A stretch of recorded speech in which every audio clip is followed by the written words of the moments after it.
এখন কটা বাজে? বাড়িতে তো বেকার বসেই থাকো, টাইমটা তুমি দেখো।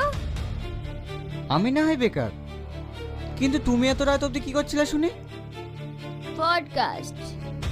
জীবনে নাম শুনেছো?